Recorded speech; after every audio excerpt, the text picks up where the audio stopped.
La Mara Salvatrucha.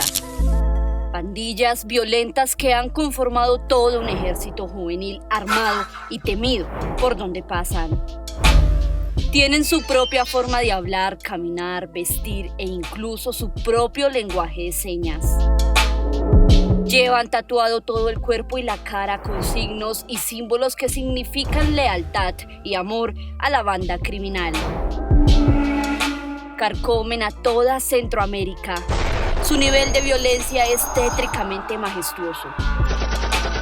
Empuñan machetes, asesinan a sangre fría e infunden terror.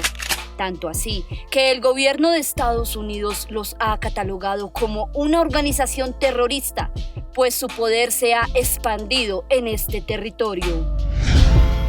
Mientras que para en territorio mexicano traficar drogas y personas sin ningún inconveniente. Hicieron alianzas con el cartel de Sinaloa, del Chapo Guzmán.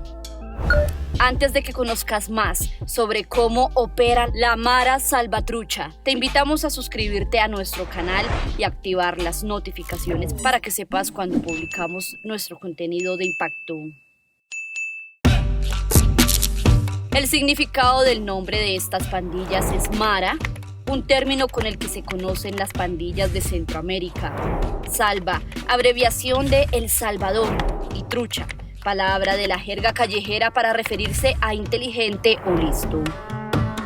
Su origen se remonta al conflicto armado que se desató en El Salvador en los años 80. Esta guerra obligó a miles a emigrar hacia los Estados Unidos.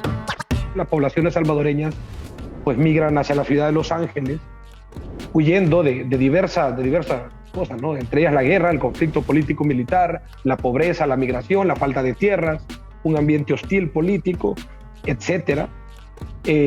Migran y se encuentran con una ciudad pues bastante complicada. Entonces ahí nacen los primeros células de la Mara Salvatrucha. Pero ¿cómo se volvió una peligrosa organización criminal y tomó tanto poder en este país? Una sola palabra: deportación. Empezados los 90, los Estados Unidos empiezan un programa de deportaciones masivas hacia El Salvador, y esto fue como soltar un virus en un aeropuerto. Deportan a pandilleros salvadoreños, gente que se había migrado muy joven, alrededor del 70, 79, se habían vuelto pandilleros, habían tenido algunos años en las prisiones y pues luego son deportados a El Salvador.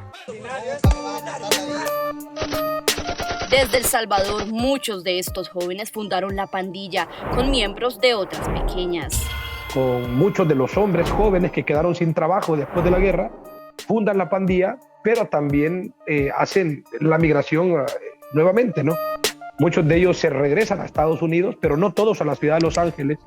Muchos de ellos se fueron a la costa este. La migración, de hecho, la migración salvadoreña toma nuevos rumbos. Ya no era el único destino el sur de California, sino ciudades de toda la costa, ¿no?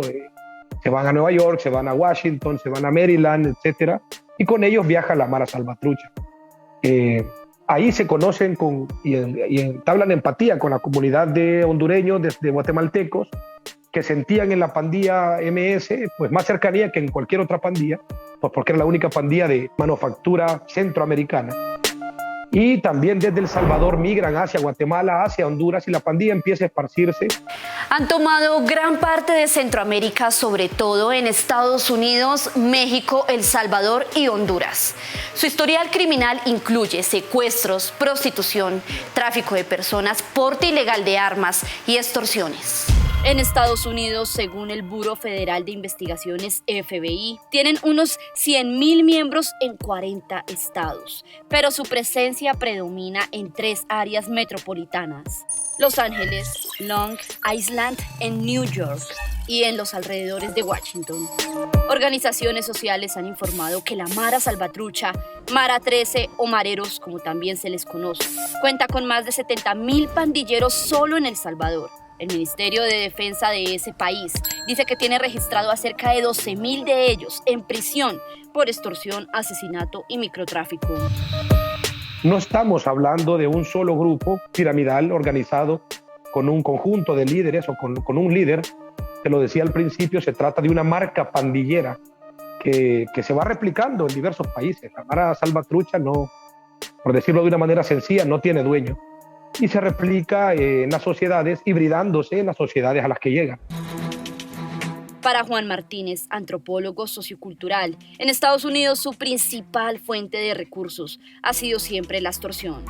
Comienzan a extorsionar a aquellos que eran extorsionables, es decir, vendedores de droga, burdeles, redes de traficantes de personas, porque eran estos grupos quienes no podían poner una denuncia. Un traficante de drogas, un pequeño distribuidor de drogas, pues no podía poner una denuncia por ser extorsionado y empieza de esta manera. Pero también a pequeños negocios como restaurantes, tiendas, salones de belleza, negocios ambulantes, o sea, víctimas que no podían defenderse. Sin embargo, alrededor del año 2000, cuando las pandillas ya estaban bien establecidas en Centroamérica, empezaron un nuevo sistema de extorsión. Empiezan un nuevo sistema de extorsión, que es la extorsión sistemática y distribuida por casi todo el país. Entonces empiezan a extorsionar primero al transporte público en los tres países, Guatemala, Honduras y El Salvador. Los primeros extorsionados fueron el transporte público y todo aquello que se movía, ¿no? Los distribuidores de productos y tal. Y posteriormente fue creciendo hacia otros rubros.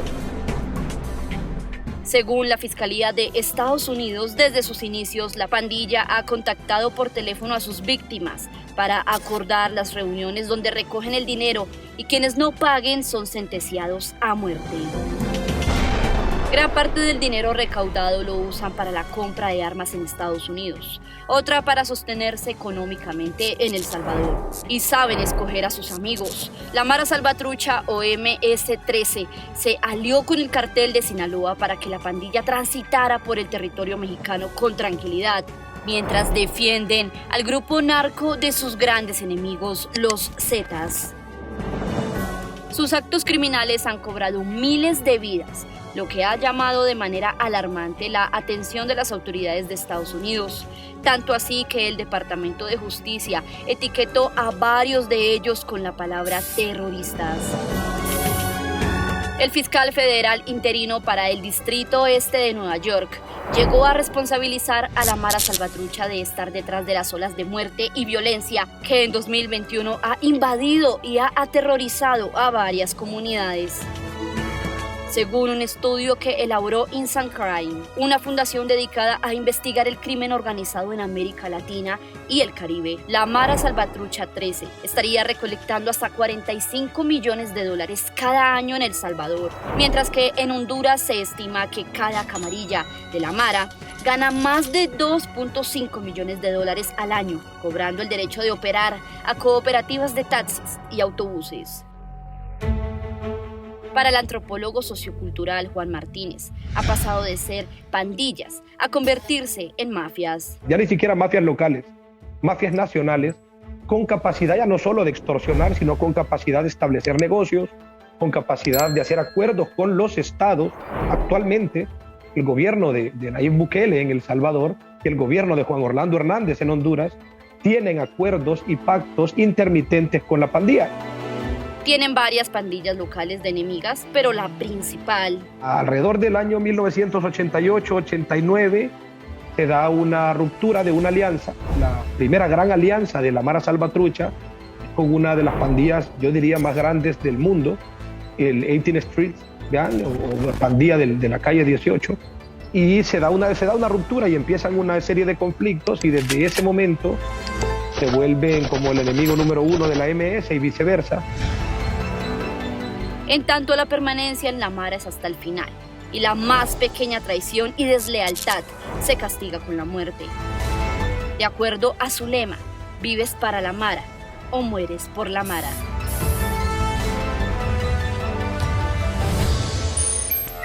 Si te pareció interesante este contenido, dale like. Recuerda ser parte de nuestro grupo de Telegram dando clic en el enlace de la descripción